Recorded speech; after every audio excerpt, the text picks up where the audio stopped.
Hello बच्चों, मैं महबूब आलम। बच्चों इस क्वेश्चन को देखिए। एक समकोण त्रिभुज का परिमाप 40 सेंटीमीटर है तथा उसका कर्ण 17 सेंटीमीटर है, तो त्रिभुज का क्षेत्रफल ज्ञात करो।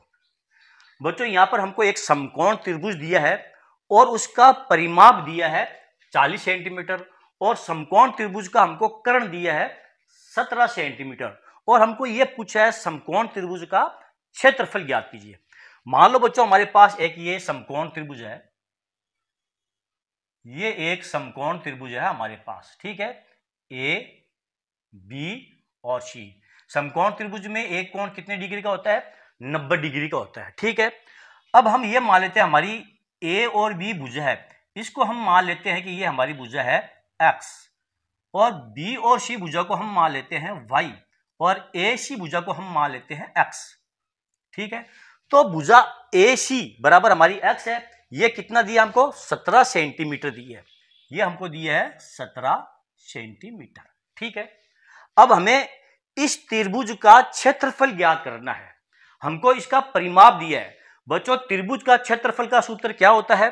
देखिए मैं आपको बताता हूं। त्रिभुज का क्षेत्रफल का सूत्र होता है, त्रिभुज का जो क्षेत्रफल होता है, त्रिभुज का क्षेत्रफल बराबर होता है 1/2 आधार गुणा ये ऊंचाई। यही त्रिभुज का क्षेत्रफल होता है, ठीक है। और ये हमको ज्ञात करना है, ठीक है। अब यहां पर देखिए इस त्रिभुज में हमको कर्ण दिया है, आधार हमारा क्या है? एक्स, ये हमको नहीं दिया है, और ऊंचाई हमारी क्या है? वाई, ये भी हमको नहीं दी है। 1/2 यदि आधार और ऊंचाई हमको दे दी जाती तो हम क्षेत्रफल आराम से ज्ञात कर सकते थे। सबसे पहले हमको एक्स और वाई का मान ज्ञात करना होगा, ठीक है। अब बच्चों पाइथागोरस प्रमेय, देखो समकोण त्रिभुज है तो समकोण त्रिभुज में पाइथागोरस प्रमेय लगता है। पाइथागोरस प्रमेय किसे कहते हैं? ए बी का स्क्वायर, ए बी क्या हमारा एक्स है, तो पाइथागोरस में यहां लिखता हूं, मैं यहां लिखता हूं पाइथागोरस प्रमेय क्या होता है? पाइथागोरस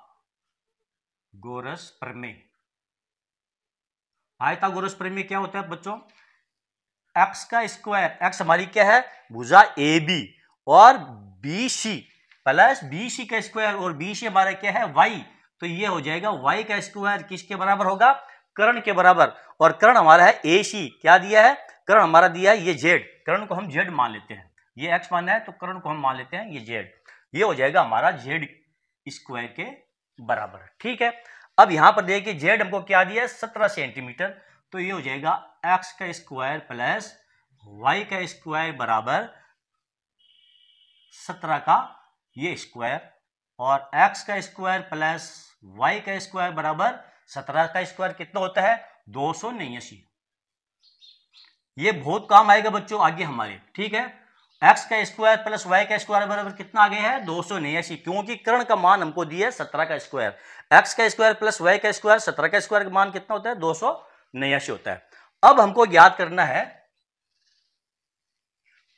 इसका क्षेत्रफल, हमको ज्ञात करना है, और हमको परिमाप दिया है। परिमाप क्या होता है? देखो त्रिभुज का परिमाप, त्रिभुज का परिमाप, यहां पर ये हमको त्रिभुज दिया ना, इसका परिमाप यानी कि ए बी भुजा की लंबाई, बी सी की भुजा की लंबाई और ए सी भुजा की लंबाई का योग होता है। कहने का मतलब ये हुआ त्रिभुज का परिमाप बराबर होता है x plus y plus z बराबर, हमको परिमाप क्या दिया है? ये 40 सेंटीमीटर हमको परिमाप दिया है, 40 सेंटीमीटर दिया है। अब यहां पर देखिए x plus y plus z का मान हमको कितना दिया है? यहां पर देखिए जेड का मान है 17 सेंटीमीटर, तो यहां पर हम लिख देंगे ये 17 सेंटीमीटर, और बराबर हो जाएगा ये आपका 40 सेंटीमीटर, ठीक है। अब देखिए x प्लस वाई बराबर हो जाएगा 40 माइनस 17, और x प्लस वाई बराबर हो जाएगा बच्चों ये 23। आ गए यहां तक समझ में? हमको क्या दिया गया था? त्रिभुज का क्षेत्रफल हमको ज्ञात करना है, परिमाप हमको दिया गया था, और कर्ण हमको दिया गया था। ये हमारा त्रिभुज हो गया है ए बी सी, जहां पर भुजा ए बी को हमने x माना, बी सी को हमने y माना, और ए सी को हमने z माना। यहां पर हमने पाइथागोरस प्रमेय लगाया, जहां पर x का स्क्वायर प्लस y का स्क्वायर किसके बराबर होता है, z के बराबर। ठीक है, ये सबको मालूम है आपको। और x का स्क्वायर प्लस y का स्क्वायर बराबर 17 का स्क्वायर। क्यों? क्योंकि यहां पर z का मान हमको दिया 17, तो यहां पर हमने 17 का स्क्वायर लिख दिया।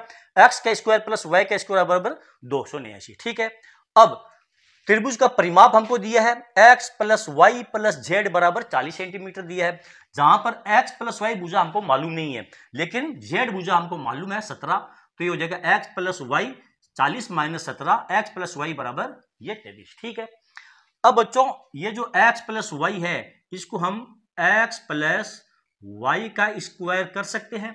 जब इधर वाली साइड पर हम स्क्वायर लगाएंगे तो बराबर 23 के ऊपर भी आपको स्क्वायर लगाना पड़ेगा। ठीक है, यहां पर हमने स्क्वायर क्यों लगाया है, क्योंकि अब हमारी ये एक सर्वसमीका बन गई है। मालूम है कौन सी सर्वसमीका, a प्लस बी का होल स्क्वायर। अब इस सर्वसमीका से हम हमारा ये आधार गुणा ऊंचाई है ना, इसका मान ज्ञात करेंगे। तो ये क्या हो जाएगी हमारी सर्वसमीका, x का स्क्वायर प्लस y का स्क्वायर और प्लस 2xy बराबर 23 का स्क्वायर कितना होता है, 529। ठीक है, अब यहां पर देखिए x का स्क्वायर प्लस y का स्क्वायर का मान हमारे पास मौजूद है। कहां पर मौजूद है, यहां पर देखिए बच्चों x का स्क्वायर प्लस y का स्क्वायर बराबर ये 289 हमारे पास मौजूद है। तो यहां पर हम मान रख लेंगे, ये 289 प्लस 2xy बराबर ये 529।